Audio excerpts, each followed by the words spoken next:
there. Wouldn't that make the common equity returns even better? Because you're just giving the pref equity percentage there and not the upside at the exit? Yes, that's correct. On paper, right? Assuming that the project goes well, absolutely, it'll make the returns higher. But let's just use a simple example, right? If you have a no dual tranche structure and you have a $7 million loan and $10 million property value, and let's just keep it math super simple. There's $3 million of equity. If a recession hits and the property doesn't perform well and the property has to sell for a 20% loss, which is, a very big deal, that means investors lost 2/3 of their equity.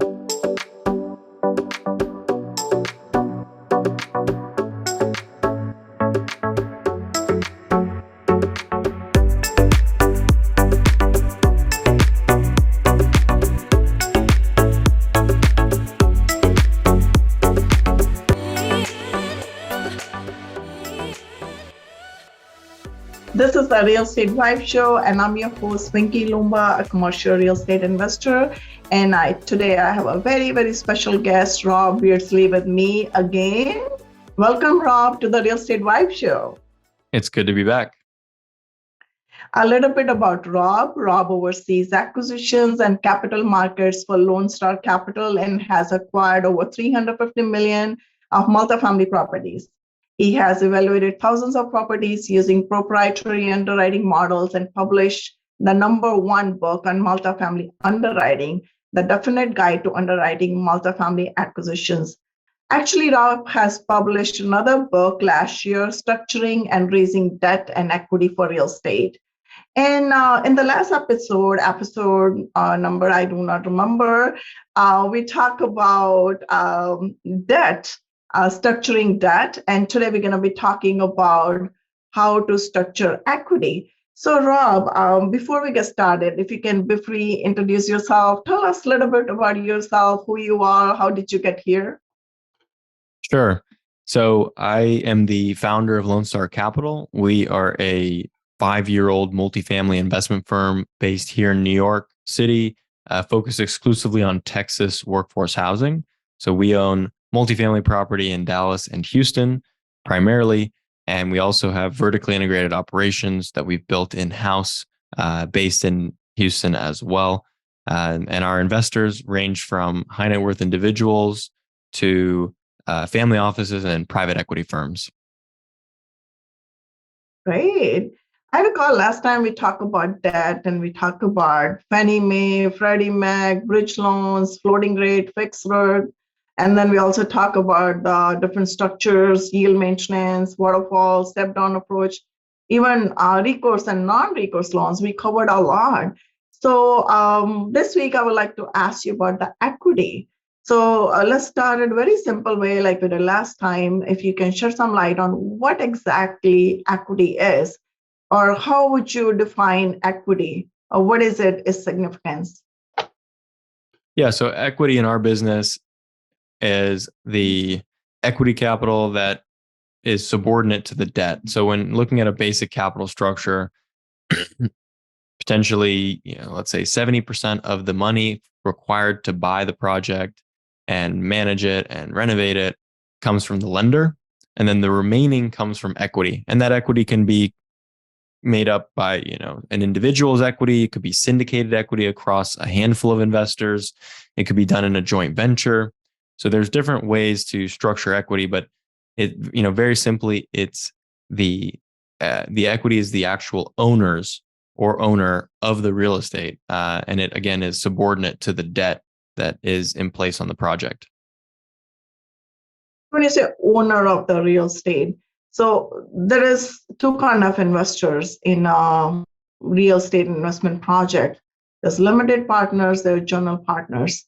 So general partners are mostly considered the owners, because they are finding the property and they're taking the project from conception to completion. So as a limited partner, if wanting to join on one of the projects with you, so I'm bringing some equity on the table, meaning investing maybe, for example, $500,000 with you or something like that. So would that be considered as an LP equity, or do I own something in the project? How does that work? Yeah. So in a partnership scenario or in a syndication structure, like you said, ownership breaks down into general partners and limited partners.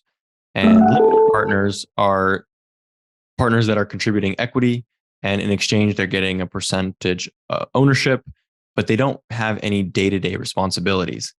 In some scenarios, in more of a joint venture, limited partners, while they don't have day-to-day responsibilities, they can have major decision rights over when the project sells or refinances. Major limited partners can approve the annual budget or approve major capital expenditures, which are, serious things to have control over. And I think that's a very good thing, because at the end of the day, if an LP is providing most of the money for the project, then they should be able to determine those major decisions, right? So that makes sense.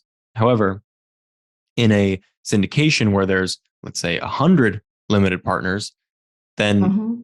no limited partner in that scenario has much say or control, because they only represent a fraction of the ownership. And in that case, the more true day-to-day control, ownership, and decision rights rest with the general partners. And the general partner would be also known as the operator or the sponsor of the investment. And that group or individual is responsible for, like I said, overseeing the day-to-day, managing the LPs, providing distributions, providing reporting and communications, and really overseeing the entirety of the investment so that the LPs remain truly passive. Because as you know, that's the goal of LP investing or being an LP, it's to remain truly passive. That's true, kind of hands-free investment for them. So you talk about two kind of equities. I would say LP equity is considered as a private equity, right? And then there is, you talk about the joint ventures or JV equity, where people are equally responsible for the whole project because they do have a substantial role, and they are the decision makers, being a part of the joint venture. And then there's another form of equity is called institutional equity. And I think you deal with that a lot. So if you can shed some light on that, what exactly institutional equity is and how do we secure that? Yeah, so institutional equity can look a few different ways, but primarily we have private equity firms in our business that basically pool capital together from individuals, or even on a larger scale, they can pull them from pensions or sovereign wealth funds and things like that. That's at a very high level. But at a basic level, you could have, for example, a private equity firm that raises $100 million fund. And then the purpose of that fund is not for them to go out and buy the real estate themselves, but it's to go and find partners like us to partner with. So they might Mhm. raise their $100 million fund and then put $10 million into 10 different projects with sponsors like us to manage. And the reason why they would do that is because it allows them to pick the best sponsors to work with. I find the best deals and also achieve diversification. Because if they're raising a fund that they're managing for their investors, then it's up to them to maybe invest with us in Dallas, and then invest with another sponsor in Phoenix, and then another sponsor in Miami, right? And that gives them that geographic diversification, sponsor diversification, and potentially asset or business plan diversification. So that is, in essence, what institutional capital is. And so when we work with partners like that, they usually provide up to 90% of the equity. So if we're raising $10 million, they'll give us $9 million and we'll be responsible for raising the other 1 million. And then that's a joint venture because they're the major partner and we're the other major partner, but it's still in a GP LP relationship because, as I said, they're not looking to handle the day-to-day operations. They're looking to place their capital, manage the fund on behalf of their investors, and then, continue to source good opportunities. Great. So these private equity firms who are structuring these funds, would you be able to share with us some insight how the fund is structured so they are able to pick different operators to work with, or they can deploy the funds with different operators in the market or pick and choose versus just putting all the money or the whole fund into one deal or set of deals with the one operator? Right. Yeah. So it's important, like we've discussed, this diversification component, because if I'm an investor investing in a fund, that's really the best advantage that I'm getting as a fund investor is I get that diversification. The downside of investing in a fund is I don't know what the fund is investing in, right? I'm investing in a blind pool and I'm just hoping that that fund manager is going to place my capital into the right deals. So you get the upside of diversification, you have the downside of it being a blind pool. The other downside is, as you mentioned, how the fund is structured, and specifically as it relates to fees and promote, because the fund manager needs to get paid, of course. So the fund manager is going to have fees that they charge their fund LPs, as well as charge a promote. And a promote is a carried interest or a participation in the profits that the fund manager gets. So the fund manager is going to make their fees and promote at the fund level. And then at the same time, the fund is going to invest with a sponsor like us and be subject to our fees and promote. So in many circumstances, we call that a double promote, where the fund pays a deal level promote to the sponsor, and then the fund also pays a fund level promote. So as an LP in the fund, you have to be confident that you're getting the benefit of diversification, the downside of the blind pool, as well as the downside of paying double fees. So you need to make sure that the diversification and the selection of strong deals overcomes those downsides. Well, when you say double fee, I mean, the LPs are charged for the fund management fee from the fund manager, right? But they're still getting the similar kind of returns from the operation perspective or from the syndicator who has the deal, right? So they are still giving the similar returns, whether they go through the fund or go outside the fund, or there's any difference. It depends. It really depends a lot. In our business, we see it both ways, and I would say for smaller fund managers, it's often the same. But for the larger funds, there's often, and I'm talking about $100 million plus funds. It's still maybe about the same, but maybe the fees are a little bit higher. And the way that they counteract that is the big funds do a good job of negotiating with sponsors like us for us to charge lower fees and a lower promote, because their argument is, well, if I'm bringing you $20 million in one check, that's saving you a lot of time and effort to go and raise syndication funds. So in exchange, I want to pay a smaller acquisition fee, et cetera. So if the fund manager is able to negotiate discounts at the deal level, then that can help the fund level investors. Interesting. The other concept that comes to my mind is because some of the funds, they go in as a preferred equity, right? So I wanted to ask you over here about the preferred equity, and also what is the difference between the pref equity and the common equity? And how does pref equity basically come into play when we are trying to structure a deal? Yeah, that's a great question. So preferred equity is very similar to debt, actually, and it comes in as equity, legally speaking, but it acts much more like debt, where it sits on top of the senior loan. So the lender is still senior, which means that they get paid first no matter what. But then the next person or group to get paid would be the preferred equity. And then finally, after the senior lender has been paid and the preferred equity has been paid, anything remaining then can only be distributed to the common equity. So that common versus preferred equity relationship is a senior subordinate relationship in the equity tranche. So preferred equity is, I would say, somewhat common. We've personally never borrowed preferred equity because, like I said in our previous podcast, we like to try to keep things as simple as possible, and preferred equity can sometimes complicate things or add undue risk.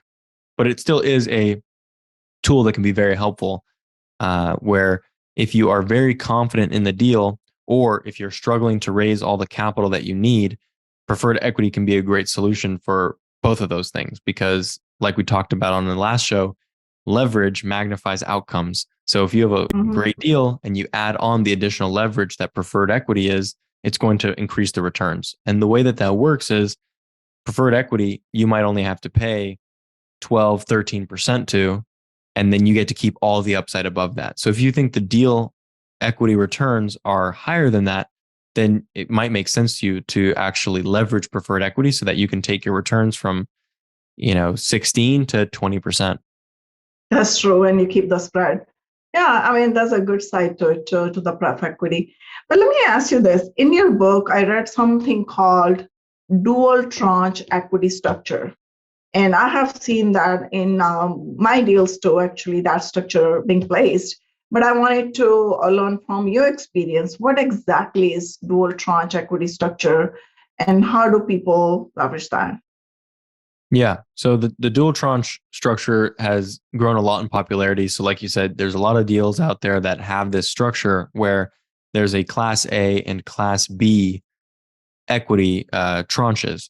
And so the class A tranche is technically preferred equity, where an investor can invest, $50 or $100,000 into this class A tranche and earn a fixed rate of return of 9 or 10%.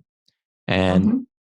the reason that this makes sense is some investors may really care about cash flow and they want to have higher certainty for that cash flow, and they don't really care too much about the future upside. So in that case, it makes a Mhm. lot of sense for them to take that preferred equity option, receive monthly cash flow of 10%, and they get paid that 10% first before the class B investors or the common equity gets paid anything. So they're in a more secure position and they're getting a preferential cash flow. Now, the class B members are the common equity side of the equation. So they have to wait after the class A is paid before they make money. But the goal of that is that the returns are higher than the 10% that the class A is being paid. And then the B investors get all the upside on sale. So they might suffer on cash flow in the meantime, but when that project finally sells, ideally they catch up and do really well on their total returns. So, what would you prefer, in your perspective, class A or class B, if we have this dual tranche structure in place? As a personal investor, because I don't care about cash flow, I don't need to live off cash flow, right? I'm not looking to retire or anything like that. I would be much more inclined to invest in the class B tranche if I thought the deal was had a good chance of success, right? So, and if I don't think the deal has a good chance of success, then I don't really want to invest in it on the A or the B tranches, right? So I think the B personally is where I would look. However, as a sponsor, we have never done a dual tranche syndication because we like to keep things simple, like I said before. So we just have one class of investor, which is just the common equity. So we're not chopping up the A equity into a preferred equity and a common equity. We're just keeping it straight, which it just makes things simpler. So, and also some people don't like when you overcomplicate the deal with the dual tranche. So we want to not alienate those investors either. But I have seen a lot of operators, they use the dual tranche structure. So if you're trying to evaluate a deal, which is the dual tranche structure, what kind of the common things that you look for as an investor? Put your investor hat on. Just take your syndicator hat off for a second. So if a deal is presented to you and is structured as a dual tranche, and there you have a class A, class B investors, how would you evaluate that deal as an investor? And what specific things that you look for before making the decision, should I go A or should I go B? Right. So at a starting point, I would, of course, underwrite the deal just like I would underwrite any deal and just evaluate the in-place income, the business plan, the pro forma, the rent projections.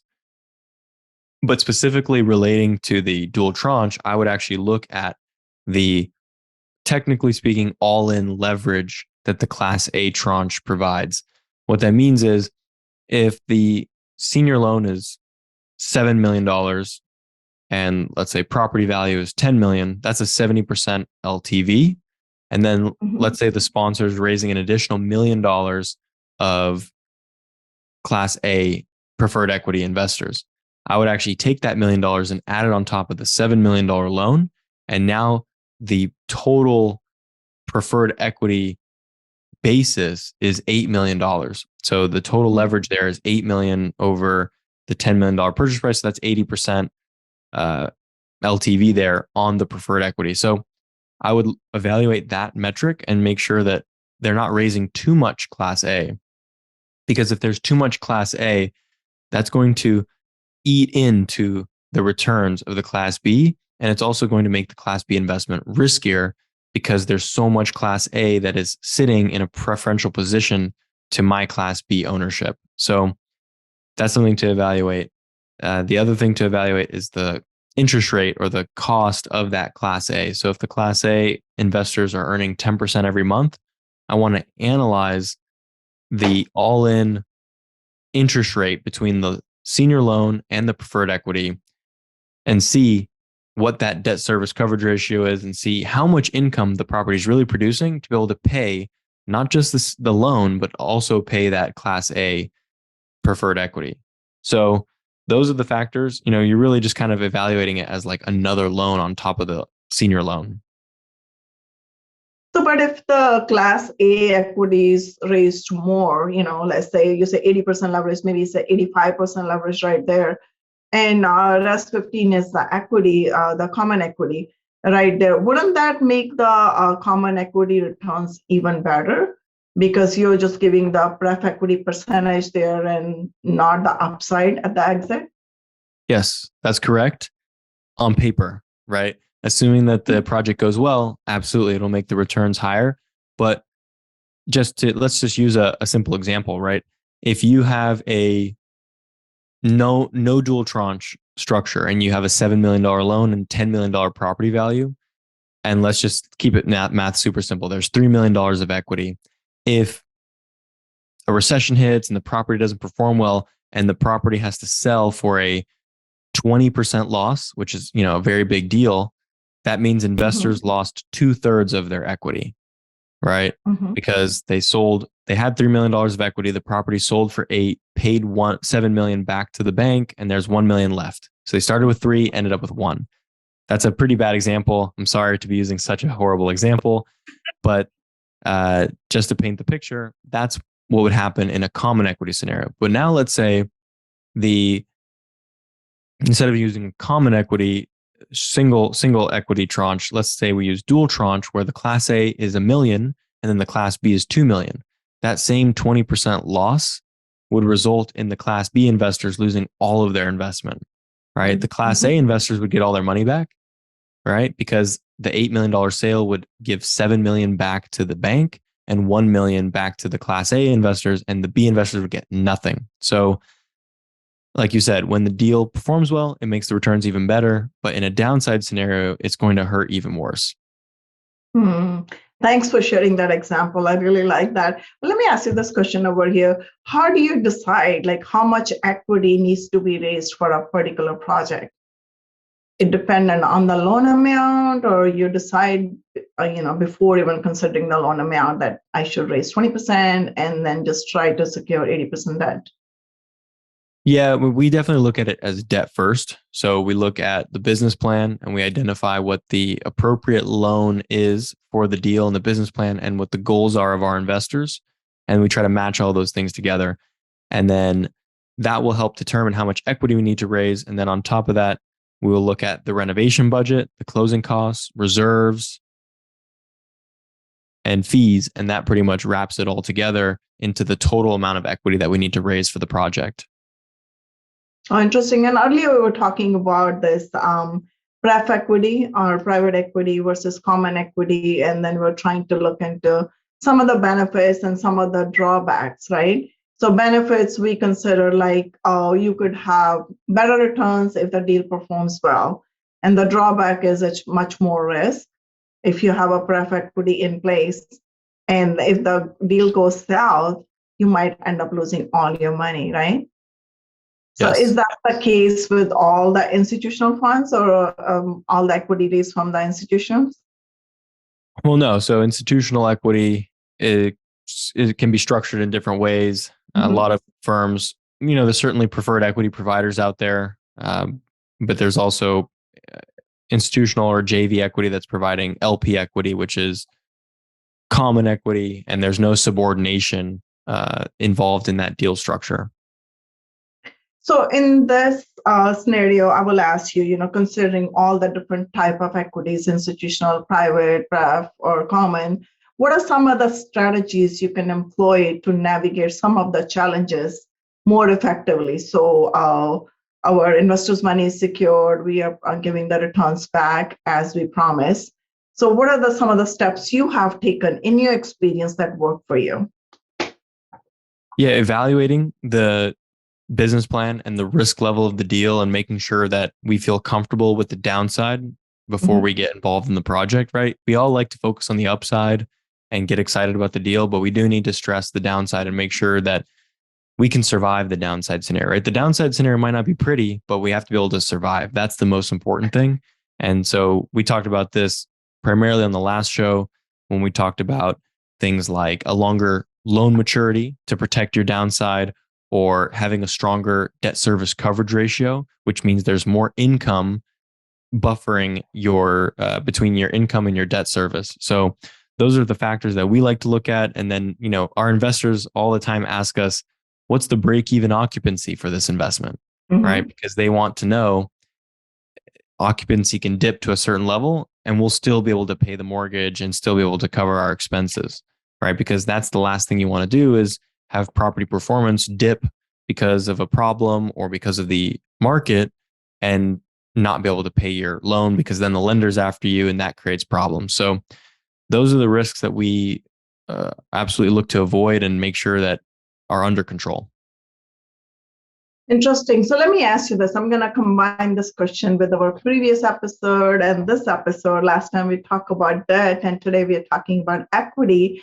So how can you effectively structure a deal when you're raising a debt and equity to maximize the returns for your investment? And make sure that it's like kind of not risk-free, just like, risk adverse, and also you're getting your projected returns. Right. This is a really good question, and it's quite advanced because you're finding that sweet spot of what's the right amount of risk to take for this deal, how much debt should we use, what's the right structure. So I think this is tough because you can't really answer this question scientifically. People would love to be able to have some sort of calculator and say, okay, this is the exact right number, right? But the reality is risk is in many ways not quantifiable. And also it's in the eyes of the beholder, right? So we have different investors who prefer different risk profiles and different deals. So we have to be aware of what our investors want, and we need to optimize the returns for that. So, like I mentioned to you earlier, I think the sweet spot for us is somewhere around a 65%, 70% loan to cost, if we can get it, right? We're not going to do a bridge loan just to do a bridge loan and get the leverage if the deal actually can get away with using an agency loan, right? Because agency loans are lower risk, and we need to be careful to not take on the higher risk of a bridge loan just for the sake of it, right? There needs to be a good reason for that. So those are the things that I look for. And I also look for the right return projection. So for example, if we're using a bridge loan and it's higher leverage and it's a riskier deal over a shorter time, then I would want to see the IRR to be something like 18%, right? I want the projected returns to be strong enough to justify why we're taking this larger risk. Then at the same time, if we're buying a deal that's really stabilized in a great location, low risk business plan, and low leverage debt, then I think, oh, well, you know what? This deal is so solid. A 14% IRR is not so bad. I think I would actually, that's a good deal, right? So the thing that is unfortunate sometimes is investors are blind to risk at times, and they don't really care about the business plan or the debt and the risk level of the deal. All they care about is what's the return projection? Is it an 18 or a 14? And if it's 18, I'm picking that one without really taking the next step to analyze a bit deeper. Yeah, because that's what their understanding is, right? Bigger the number, bigger the returns, and they just go by that. And I have seen that in my experience to a lot of investors, they do not care much about all the details that you put in your deck, on your pitch deck, or in your PPM. or whatever your document you're sharing with them, it's just like more like a trust kind of relationship that you're trying to create with the investors. And if you're saying this is a good deal, and they believe you, they think like, oh, you're bringing the deal, it has to be good. So that puts kind of a little bit more burden on you to do the due diligence yourself, underwrite the deal well, make sure the numbers make sense before you present it to your investors, because you have to be considerate, like their money is kind of your money at this point, and you wanted to make sure that whatever you're presenting them, you're giving them back those projected returns. At least you're getting close to those kind of returns, whatever you're sharing. Thanks for sharing that. I was going to ask you about the expected returns because I read in your book. And thanks for addressing that before even me asking you that question. So the last question I'm going to ask you, what should I ask you that I didn't have enough knowledge to ask you today? Wow, that's a tough one. Well, we covered debt, we covered equity, potential returns, risk levels. I don't know. Nothing really comes to mind. Whoa, I did a good job then, I guess. Share one golden nugget with my audience. One more nugget. Well, I mean, one nugget I'll share is the new property videos that we're doing. I'm really excited about, and it's something that I wish we had done before. And just going to the property, taking really high quality video and sharing kind of the more qualitative side of the deal, I think is really valuable. Something that's valuable for me because as a spreadsheet guy, I just like to focus on the numbers. And if the numbers look good on the spreadsheet, then the deal must be good. But it really is helpful to be on the ground and visualize and see the business plan and get a better feeling for the neighborhood and the area and things like that. So, we don't invest in real estate for the spreadsheets. We invest for the growth and for the improvement of the area, population growth, and things like that. So that's something for me that if you're a spreadsheet nerd like me, then that's a good way to balance, your analysis in the spreadsheet. I agree with you on that, especially with drone these days. You can cover a lot of area, and people actually invest with you for an experience because they cannot, get these multi-million-dollar deals by themselves. So they wanted to join hands with you. And same for us, we cannot get it ourselves. We wanted to bring other investors on board. So you're kind of giving them this real-time experience by sharing all these visuals with them so they can feel it, touch it, see, okay, this is mine. Even they're the part owners, actually. They have the share in that.